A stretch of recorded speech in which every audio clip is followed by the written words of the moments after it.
I mean, the title and then I'm wearing this, is it a little bit suggestive? Yes. Will I change before I start filming? No. Will you hit the subscribe button?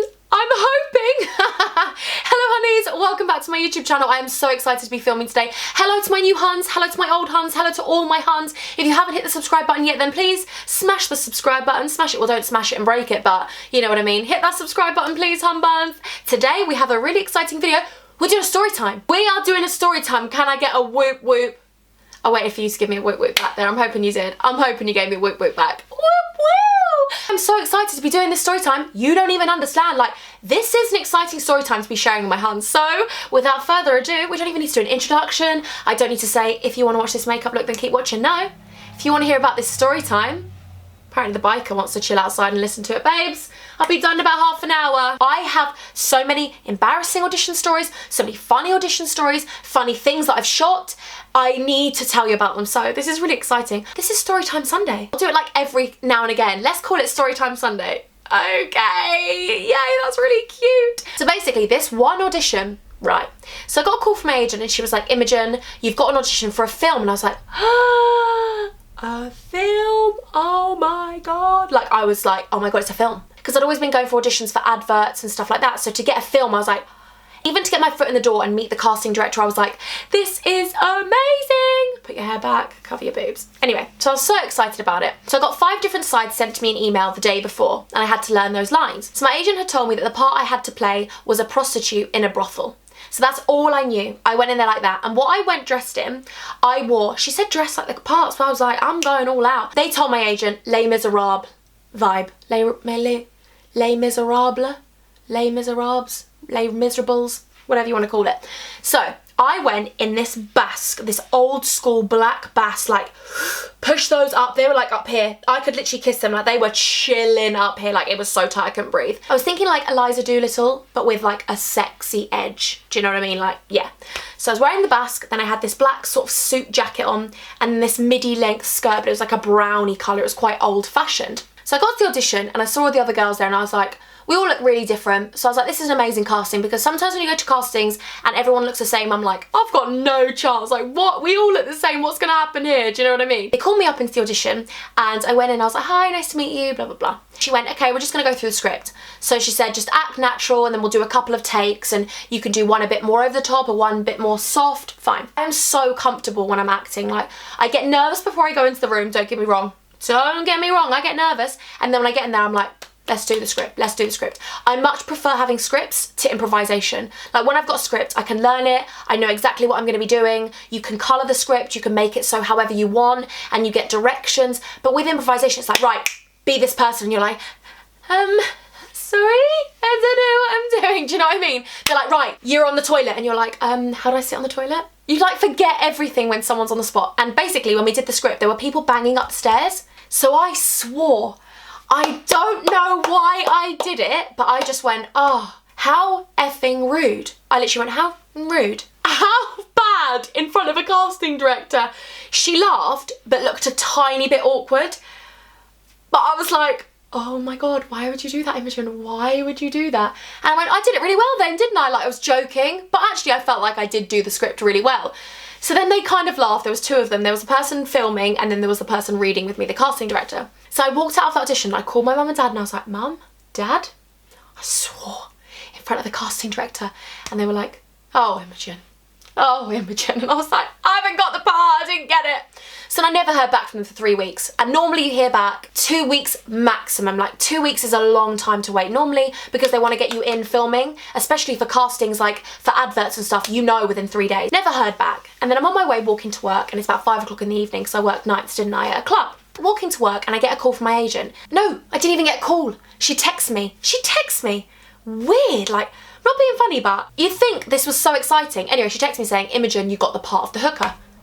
I screamed. When I got this text, I was like, I'm gonna call my mum, my dad, my brother, and my grandma. Right, sweet.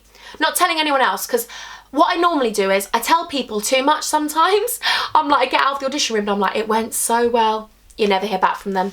Or if you tell them it went really badly, you hear back from them and then you look a bit silly. So normally I just keep myself to myself. But when I got the part, I was like, I got to tell everyone. I got got to tell everyone. I was so excited about going to work. I was like, oh my God, because basically a girl from my work, she's a model, and she was a featured extra on the film. So when I told her I went for the audition and then didn't really hear back from it, she was like, oh, blah, blah, blah. Then I went into work and I was like, baby girl, I got the role. I'm so excited. I can't believe it. You know what I'm like? I was like, oh my God. The film is, can I say it? I'm sure I can say it. Oh, anyway, it's King Arthur and the Knights of the Round Table. There you go. That was the film. That was the film. So it was with Charlie Hunnam, Jude Law, David Beckham, Guy Ritchie was the first AD. I think Guy Ritchie might have been in it. Don't know. Anyway, I was shook. I was shook. I was like, oh my God, can't believe this. This is my big break, because you do a lot of adverts and you keep going with acting, and acting is a career where it's like many others. It's like dancing, it's like musical theatre, it's like a lot of careers. You have to kind of have a sideline until you really get your big break, because unless you're Jennifer Lawrence, unless you're J-Law, you know about that, HUNMAN, or Emilia Clarke, love her so much.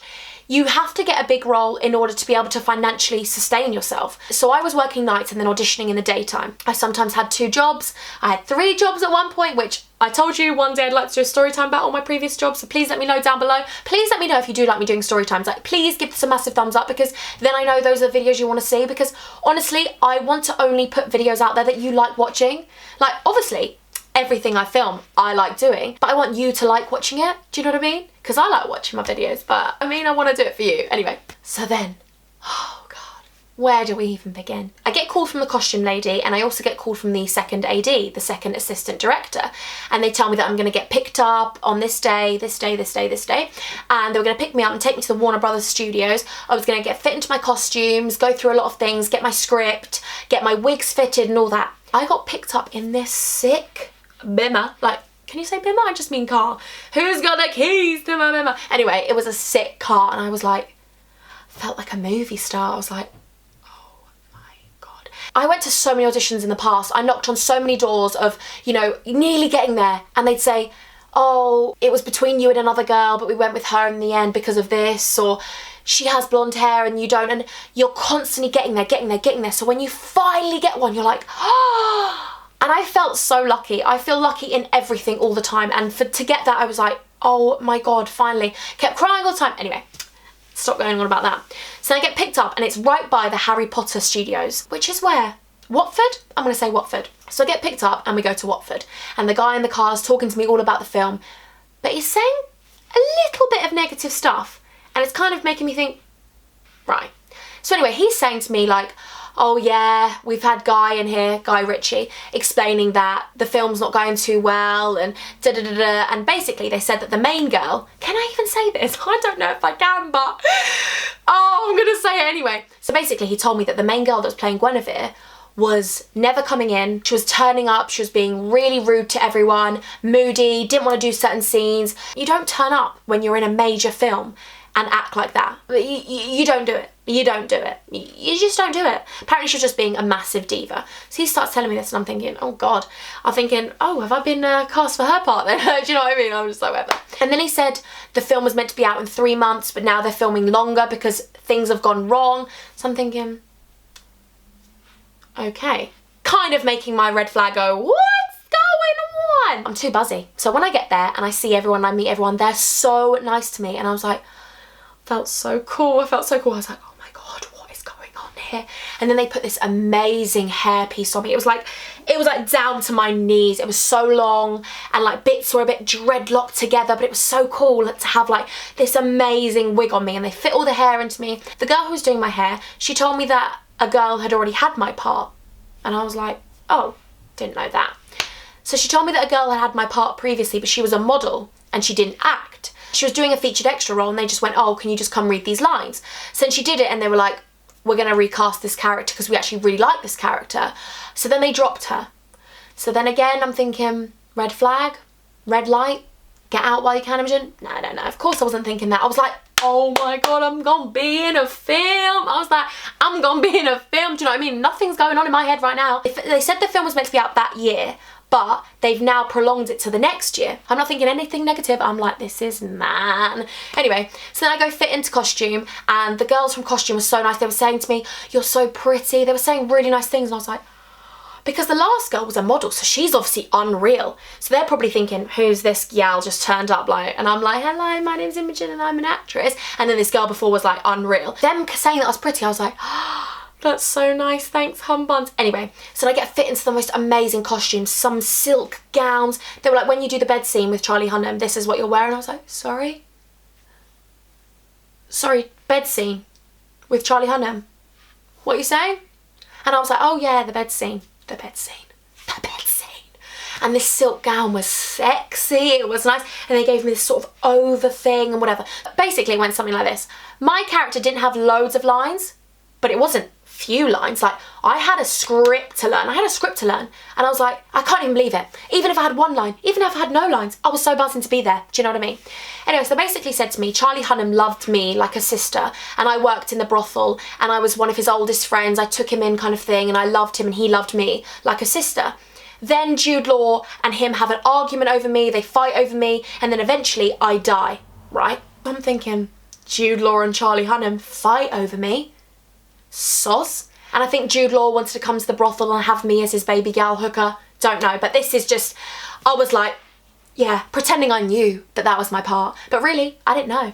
So I was sitting there like inside going, wow! But actually, on the surface, I'm like, yeah, sounds amazing. So cool, wow. Actually, no, I wasn't. I was like, this sounds amazing! So then the second AD comes in and he's like, wow, you look amazing in these clothes. And I'm like, oh, thank you so much. And then when I'm sitting down getting my hairpiece taken out, he's making me sign these forms. And they're talking about going to the premiere and who I'm gonna take. And can you imagine, I was like, I'm even gonna cry about it now, the fact that I even got that part. Like, that is just, it just makes you feel like I am actually good. I know it sounds really weird, but sometimes when you keep auditioning, sometimes you can second guess yourself and think, have I got any talent, or am I just keep getting close but I'm never gonna get a part? And then when you get a part, you're like, well, I must actually be good.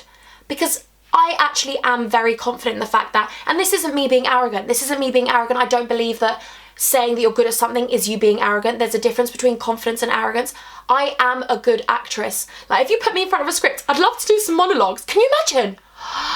I'd love to do monologues. Anyway, get back to the story. But I am confident in the fact that I am good at acting. I know that. But then when sometimes you keep getting pushed and rejected, you suddenly think, am I? Anyway, so when I got this part, I was like, oh my God, I can't believe it. I'm sitting there and the second AD is like, oh, I didn't realise you had the same hair colour as the other girl. And I was like, isn't that something you'd think that you'd look for? Because you wanted the exact same kind of cast type and the exact same character, but you didn't even know we had the same hair colour. So in my head, that was when I thought, oh, like, really? Because they'd shot a lot with her, so they knew that's what they were looking for, so surely they would go for that same look. I don't know, I don't know. And the second AD also told me, love him for telling me this, that Guy Ritchie was not happy with the film at all. He was not happy with the film, he was not happy with who they've cast, but they're too far into it now, they've signed contracts, they've paid people, it was too deep in to be able to turn back. And I was thinking, oh my God, like, am I getting into this? You know, when you're thinking, and then I was like, no, but I'm in a film, it's fine. So then I go back again, twice, they pick me up again, and I go back and I spent all day there. I think they picked me up at like 9 and I stayed there till like 6. And it was an amazing day. I got to go through my scripts. Charlie Hunnam was there. I was like, this is just insane. And Charlie Hunnam, by the way, is like one of the nicest people ever. Like, what a down-to-earth, amazing human, angel, whatever. I read through my script, I learned it all, and they said to me that filming would be the 13th, 14th, 15th, 16th, and 17th of March. My birthday is on the 14th of March. If you honeys didn't know that my birthday's on the 14th of March, not that it's a big deal, but it's a real big deal. And they said to me, oh, you can't go out before your birthday. And I was like, babes, do you think I want to go out? Like, I'm filming a film. I couldn't give a rat's bum about going out. I don't care. I was like, you couldn't pay me love or money to go out. Even if they weren't paying me for the film, I don't care. I was like, I have a role. I have a role. Like, oh my God. But they talk about the premiere. I'm thinking, oh my God, like, what is going on? Like, someone could see my name, someone could think I'm a good actress and then recognise me and then think, oh, we're gonna put her in this. You just never know. And you're thinking, maybe this could get the ball rolling. Then another assistant director got in the car with me when I left filming that day. We went back to London and it took us about an hour because we got stuck in traffic. He wasn't saying very positive things. And he was like, oh, the girl that we cut for you and da-da-da and all this stuff. And I remember saying to him as soon as I got out of the car, and I was like, well, I hope you don't cut me. Better not cut me. I remember making a joke of it thinking, you better not. And in my head at this point, I am worrying about it. Like, you know, when people keep saying negative things, you're like, oh my God. And then my friend from work started telling me stuff as well, because I told her a bit about it. She said, yeah, they've been saying certain things on set. They'll pick someone to read in a line, and then they'll cut that person, and then they won't use that person. And I'm thinking, oh my God, I'm not going to be with Jude Law, and I'm not going to be with Charlie Hunnam, and I'm just going to be, oh my God. Anyway, I know I sit here like, oh my God, it's so bad, but it's not. I was lucky enough to be able to get that role. So whether I was going to be cut or not, it doesn't matter. It did matter. I was really upset, but I'm just saying, like, it doesn't matter now, because look at where I am now. Like, I'm talking to you, filming. I'm worrying slightly because I've heard nothing else. I haven't done any more screen tests or anything like that with them. So, you know, when you're just like, oh, right, okay. But when I was on set, they treated me like an angel. I am an angel, to be fair, but they treated me like a princess, and I was like, well, I am a princess, to be fair. But you know what I mean? You know what I mean? Like, they treated me amazingly, and I was like, I can't even believe this is happening. But a week before filming, I'd heard nothing. So I remember messaging my agent. She was like, no, I haven't heard anything either. And you know, when you're like, okay, right. So then my birthday's on the 14th. I was meant to be filming on the 13th, 14th, 15th, 16th, 17th. And then the day before the 13th, I haven't heard anything. And I'm like, am I getting picked up tomorrow? Like, what's going on? Am I going to make my own way there? Because I'm not bothered about that. But no one had told me anything major. So I'm trying to get hold of them. I'm trying to get hold of them. Nothing. So then on the 13th, I thought they'd just turn up, because I was meant to be filming at 12, so I thought they'd be there at 11. Waiting around, I'm sitting there, and then it's got to like 11:30, I remember, and I got a call. And I was like, hello? I was thinking they were outside. I thought it was a cab, and I was like, oh, it's someone outside. I was like, hello? And they were like, hi, Imogen, you all right? And I was like, hi. And he was like, it's the second AD. And I was like, oh, hi, babes, how are you? And he was like, yeah, I'm all right, love, but I've got some bad news. And I was like, he was like, do you want the good news or the bad news? That's what he was talking like. I loved it. And I was like, I'm going to take the bad news first, and you can pick me up with the good news after. And he was like, oh, Imogen, I hate to do this to you. He was like, I hate to do this to you. And I was like, oh, no. And I already knew. Like, I felt my heart sink. I was like, I know. Anyway. So then he went to me, listen, love, you're a really talented actress. It's absolutely nothing to do with your talent. It's nothing to do with your acting capability. But we've cut your character. Your character's just not going to be in the film anymore. And we're going a completely different route with the film. And I remember thinking, you're lying. You know when you just know? You know when you know? I was like, you're lying. And then I just was like, oh, okay. And I couldn't really be like, I can't say anything. It's not my film. I couldn't say anything. So I was like, okay, yeah. What's the good news? And he was like, oh, we're still going to pay you. And you know, at the time, you're like, I don't care. That's not good news. I couldn't give, like I said, a rat's bum about money. It wasn't about that. It was about actually getting something to do and being in a film. Like, anyone that wants to be an actress will know that is like the dream. That's the dream. But then I genuinely was like, oh my God, my heart was just shattered. I was like, wow. Like, I've been let go from auditions before and stuff like that and got parts and stuff, but this meant a lot to me, and I guess I'd got my hopes up so much that when it just fell apart, I was like, oh my God, where do I go from here? And I was like, okay. And he was like, listen, honestly, we think you're amazing. We think you're beautiful. We think you're such a fun person. It's nothing to do with your acting ability at all, babe. But if we were to have your character, she'd have a completely different look to you. And I was like, but surely when you cast me, you knew my look. So how has this changed? I was really confused about that, because I was like, if you didn't like my look and you wanted to go a different route with another girl's look, then surely you would have said that when you first met me. It was just weird. So then he was like, listen, if I've got any parts, like, I'm going to look for a part for you. I'm going to look for a character for you, like anywhere along the lines that I've told your agency, blah, blah, blah. And he was like, listen, I don't have to call you. And he's like, I don't have to give you the money. He was like, we want to do that because we believe in you and we know that you're actually very talented. Like, you're not in a contract that we have to pay you. If we cut you, you don't get paid. And I remember thinking, that's true. And that kind of made me think, like, wow, they are actually still going to pay me. They must have liked me, because I've been cut from things before. I was meant to be filming in America. I got cut the day of, no money at all, and that was meant to be a 3-month job. I thought, oh, okay, I must have been somewhat good anyway. So my agency called me and she was like, I'm so sorry, Imogen. And I was like, I'm sorry to you. And I remember thinking, oh my God, I'm going to have to tell my mum and dad, like, what am I going to say to them? And you just feel really like, you just feel disappointed, you feel rejected, you feel every emotion on the sun, you start questioning your ability, you think you're rubbish. It's like anything with rejection, anything. You lose your job. you get rejected from a job interview. It's exactly the same. You just feel rubbish and you start to question everything. I remember I was meant to finish filming at 7 and I was going to meet my friend for 9. I remember messaging my friend straight away and being like, I'm really sorry, I can't come to meet you tonight. Like, I just can't. And he said, what's up, what's up, what's up? And I was like, oh no, I'm just not in the mood at the moment. I remember thinking, I don't want to do anything. I don't want to go outside. I don't want to be around anyone. I just felt so like rubbish. I was like, God, because I've told people about it. And then, you know, when you're just humiliated and you're embarrassed to tell them like, oh, I'm not actually going to do it.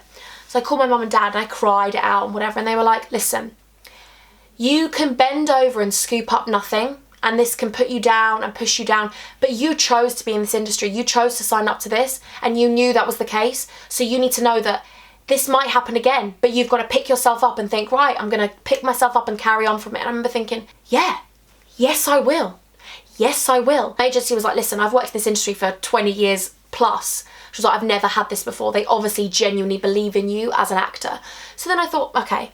I remember I called my friend and I was like, listen, I am going to meet you. Let's go for dinner. I'm going to take you for dinner. Let's go for dinner. I remember thinking, no. This is not going to break me. Like, I sat there for about half an hour and I cried.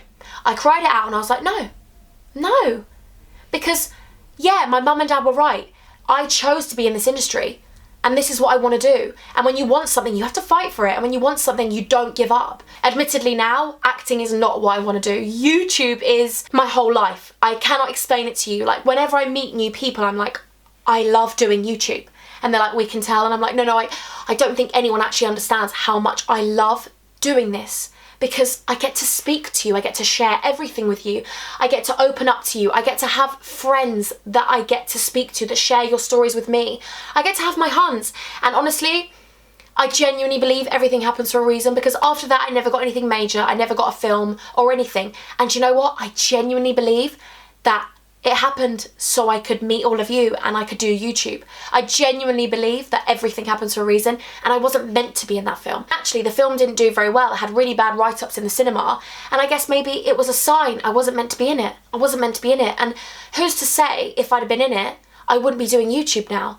And I am the happiest and luckiest person. I found what I genuinely, honestly believe I'm meant to be doing. I think I'm meant to be doing this. And maybe all these auditions and maybe all these things that I didn't get were meant to lead me to you and meant to lead me to all of this. And I know this is a bit of a weird story, a bit of a weird title and a bit of a weird whatever, but I hope you've enjoyed the story time. We have done the story time now, and I hope you do like it. Please give it a massive thumbs up if you like the story time and want me to do more, because I've got so many stories. I have got so many stories, but I want you to take out of this, if you can take anything out of it, is that everyone gets rejected. Whether it's rejected in friendships, it's rejected in relationships, it's rejected in jobs. Everyone has to feel a level of rejection, but who's to say it wasn't the best thing for you? Maybe you'll look back in a year and be like, actually, do you know what? That rejection made me who I am today. I honestly believe that we should be able to take a positive from every negative situation. The positive I take from that negative situation is that I'm not meant to do acting. I get to sit with you and be myself. I get to sit in front of a camera and I don't have to act. This is me. I get to be my weird, crazy, probably annoying at times, very emotional. I get to be my honest, open self, and that I will always be grateful for. So actually, I thank them for not giving me that part. At the time, I remember thinking, oh my God, is my career over and where do I go from here? And now I'm like, no, thanks. And I want you to think that maybe there is a negative that you're going through now, but try and tell yourself that maybe in the future, you'll look back and be like, oh, that wasn't the direction I was meant to go in. I wasn't meant to be doing that. I was meant to be doing this. I wasn't meant to be with that person. I wasn't meant to be friends with that person. And at the time, it seems like the hardest thing to look into the future. But you have to look into the future, because otherwise you're going to fixate on the past and you're never going to move forward.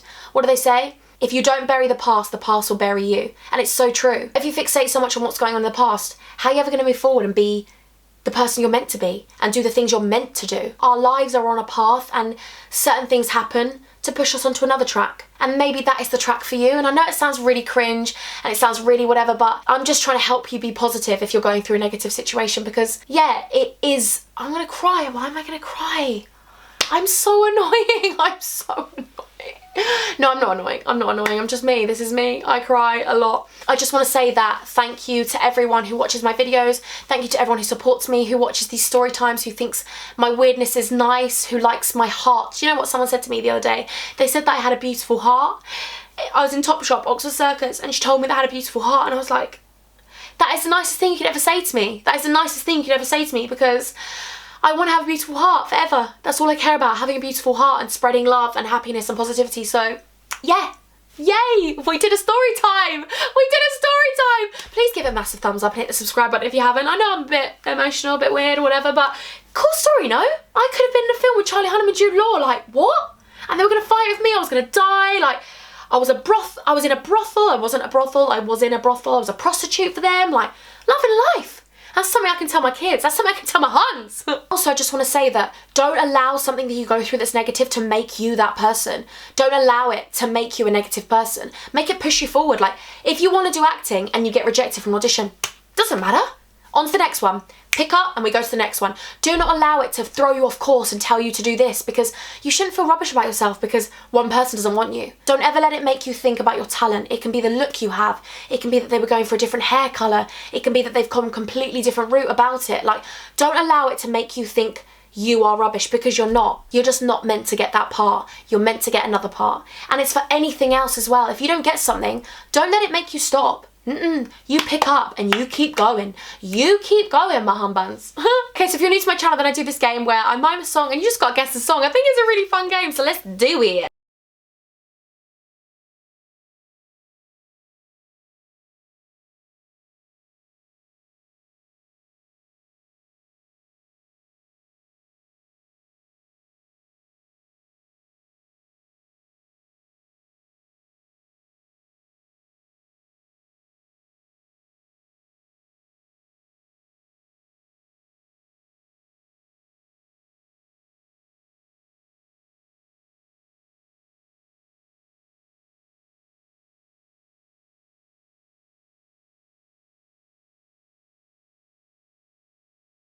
Quite a lot of that song, didn't I?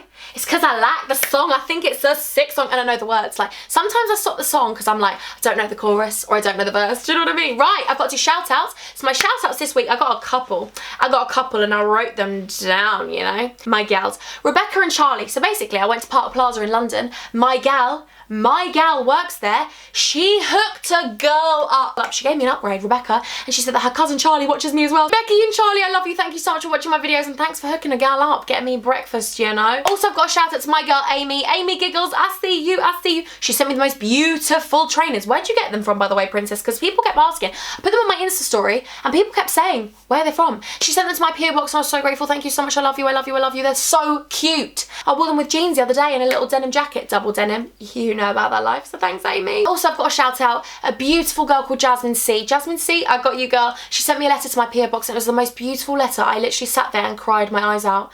Honestly, my dad was like, are you okay? I was like, no, I'm not. I was crying. You all move me in ways that you'll just never understand. I want to thank you all for being so supportive. I want to thank you all for just always being with me and by my side. I love you. You're the angels on my shoulders. Thank you so much for supporting me and being everything you are to me. I love you with all my heart. So until next time, angels, I'm gonna flick their hair forward. Yeah, we are. I'll link this lip colour in the description, by the way, if you like it, and my lashes. And this, by the way. Yeah. I'll get 30% off Misguided, by the way, as well. This is from Misguided, but anyway, I'm gonna stop talking. So, over and out, my humbugs. Until next time, my little angel pies. I'm gonna love you, and I'm gonna leave you. Why are you so weird? Why are you so weird? What's that song I love at the moment? The pretty girls in the world, but I'm in this space with you. Colored up the lives I came to find. My fire was fake with you. Escape with you. I like my huns just like I like my honey. Sweet. Okay, anyway, you need to listen to that song from Kalani. Did you like this story time video? I hope you did. Okay, bye, I love you.